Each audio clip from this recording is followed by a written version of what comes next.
वो इतिहास गौरवमयी जब अंतिम दिन का 22वें दिन का युद्ध होता है तो ग्रेजुएशन के सेकेंड ईयर में एक अंग्रेजी की किताब है आर्म्स ऑफ द मैन।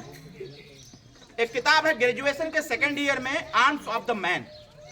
जब आप उस किताब को पढ़ेंगे तो आप जब पूरा किताब पढ़ ले जाएंगे, पूरी किताब अंग्रेजी में जब पढ़ ले जाएंगे तो आपको पता चलेगा कि इस पूरे किताब का एक ही कंक्लूजन, ये तो सेम टू सेम वही घटना हुई है जो राजा सुहेलदेव राजभर के साथ हुआ।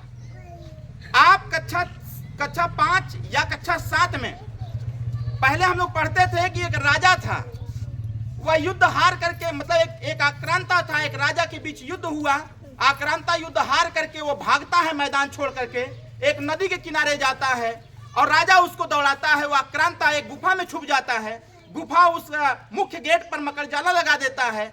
मकड़जाला देख करके राजा समझ नहीं पाता है, उसी गुफा के ऊपर गिरगिट बैठा रहता है, गिरगिट इशारा करता है इसी में है, राजा समझ नहीं पाता है। उस राजा का घोड़ा जब संकेत देता है कि वो इसी के अंदर है, जब राजा तीर चलाता है उसमें बैठा हुआ व्यक्ति बाहर निकल के आता है और राजा फिर उस आक्रांता का युद्ध का वध करता है।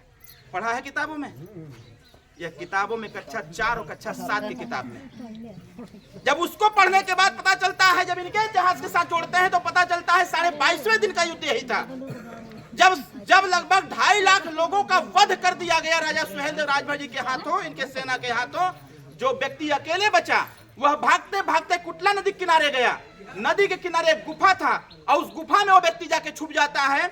जैसे ही गुफा में छुपता है, मकड़ी उस पर जाला लगा देती है, राजा को पता नहीं चल पाता आखिर गया कहाँ, और उसी गुफा के ऊपर गिरगिट बैठा रहता है, इशारा करता है इसी में है। सुहेलदेव जी नहीं समझ पाते हैं, उनका घोड़ा समझ जाता है, क्योंकि जानवर की भाषा जानवर समझता है, उनका घोड़ा समझ जाता है।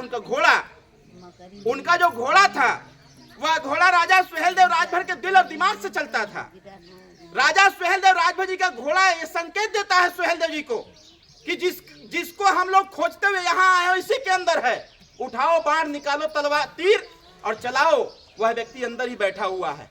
राजा सुहेलदेव राजभर शब्द भेदी बाण चलाते हैं और मंत्र का जाप करते हैं कि इस गुफा के अंदर कोई भी सजीव व्यक्ति हो, चाहे कोई हो, वो जानवर हो, कोई हो, मेरा यह तीर उसको मूर्छित करते हुए बाहर लेकर के आएगा।